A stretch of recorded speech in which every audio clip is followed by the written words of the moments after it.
approaching the village, the church, which we haven't been able to get into because that's all been locked up, because obviously we're still on lockdown over here. This is the little local tobacco.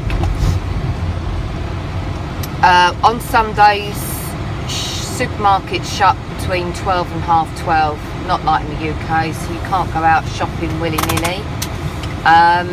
This tobacco shuts on a Monday, which we found out after we walked from our house down to the village, which took 45 minutes to find out it shut. So half day on a Sunday for tobaccos. I don't know whether that's all tobaccos. I'm just going on our one. Yeah, so you pop here, they sell obviously not just tobacco, but bread, milk, your essentials, just like a local store. As you can see, they're still only letting one person in. They're still only letting one person in a shop at the moment, and masks are to be worn.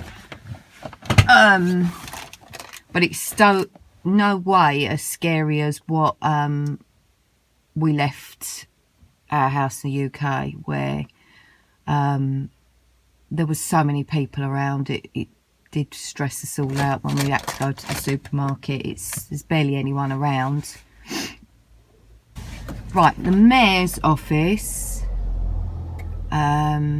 which is called the Marie out here, and every village has a Marie, is situated in each village, and obviously I'll get Tony to drive around and show you. But when we first turned up to the village, we made an appointment to go and introduce ourselves to him, or it could be a her, and just sort of introduce ourselves and say that we've obviously come to stay in his village. He was the one that obviously we asked about the children's schooling, and he helped us, give us some forms. We filled them in. We'll go all through the form filling, and the children, the two youngest ones, are in the little village school, which they haven't started yet because it's half term here, so we'll video them on their first day. And the older one, Charlie, he's still got to sit a test in the local town, and they don't have this, they're not called secondary schools out here, they're called colleges, so we're unaware of what's happening with Charlie at the moment, but we should be able to find out within the next 2 weeks. And whilst Tony's queuing, because that's quite boring, show you some the view. This is just so different to the UK.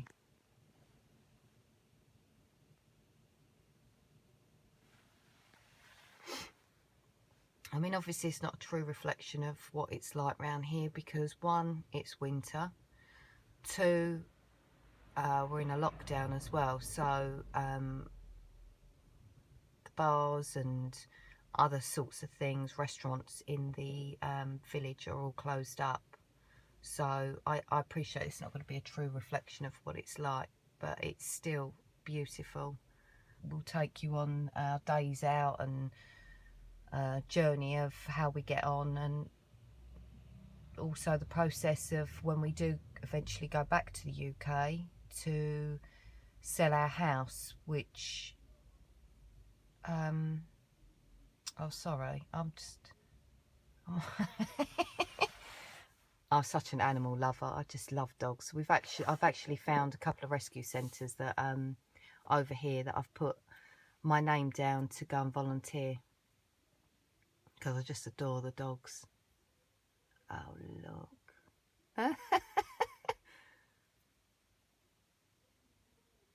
Oh bless. Yeah, so we've tried to network as a family, bearing in mind obviously the pandemic. Trying to, well, we've got our little one into a Boy Scouts club already. He will start in 2 weeks' time, so we'll obviously take video you on the journey. There comes Tony. happy, isn't he? Here he is. Here he is. I've just been waffling for the whole duration. So what we're going to do is just spin round, show the mayor's office. I can't see anything. Huh? If you spin round so we can video the mayor's office. You want to go a long way back? Well, it's hardly long, is it? What, past the school? Yeah, we go past the school, yeah. That's a look. I've just been basically saying I hope I haven't bored anyone so far with my talking. Probably everyone's switched off and gone to sleep now. Oh, really? He thinks I'm mental, that man. I'll put the phone down because he looks like he's a bit worried that I'm filming him.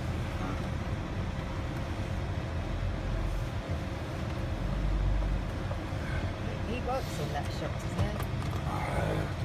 Yeah, he does. He served you, you idiot. Yeah. He's looking at us like my matters. One's got their palms. You didn't pick up any baguettes. Palms.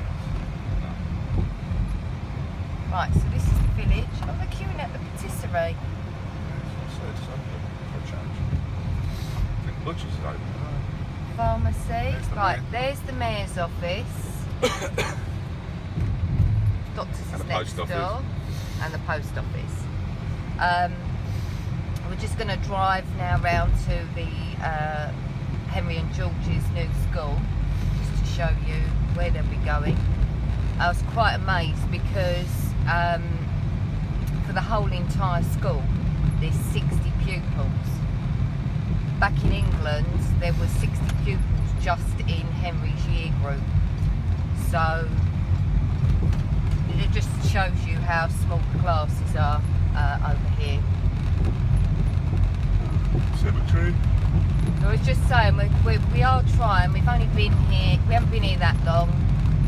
Because of the pandemic, it makes it really difficult, doesn't it, to go out and meet people and join clubs.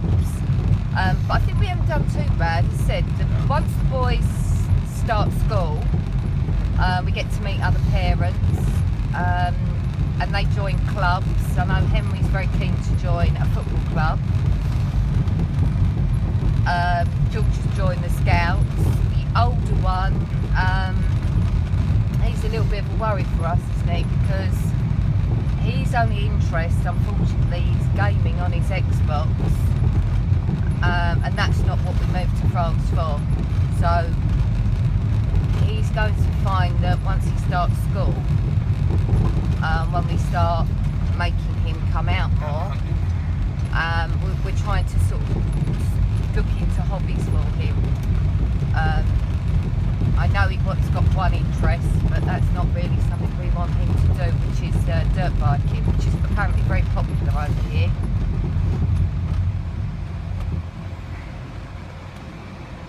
Do you know where you're going? I've got a clue. Well, it's not up there, that's the farm. That takes you to go. My journey in the mornings, leaving our house to drop the kids off at school, we used to leave at 10 to 8 in the morning. It's 3 boys to get ready, myself to get ready for work, in the car by 10 to 8 every morning. It's just like, it was like Groundhog Day for me. And I used to finish the school run at 10 to 9. And bearing in mind that was more or less because of the traffic. It wasn't because of the distance of the schools, it was the traffic. So and as you can see, there's loads of traffic here. There's nothing on the roads, and we did ask the question, is that because of obviously what's going on at the moment, are people more cautious, they don't go out? And we was told no, this is basically how it is. So if you're scared about driving in France, don't be. Oh, what about me? I made the ultimate mistake. We went for a walk with the dogs and I wore a woolly hat with ears on. And I kept saying to Tony, every time we walk past all these cows, they keep looking at me like they want to run at me. And we've later found out that cows get really freaked out with people wearing hats. And you was wearing red. And I was wearing red, which, yeah. So, come for a walk now, I make sure that I don't wear my woolly hat with ears on. I mean, for us, this is like an absolute dream. I know for our teenage son, he thinks it's really boring. There's nothing to do, which is why we want him desperately to hurry up, get into a college and meet some friends. Which is schooling. Yeah, well, I've explained that. Yeah. So this is just the driveway of our rented accommodation, and we'll take you on a little walk soon of our village, of our little neighbourhood.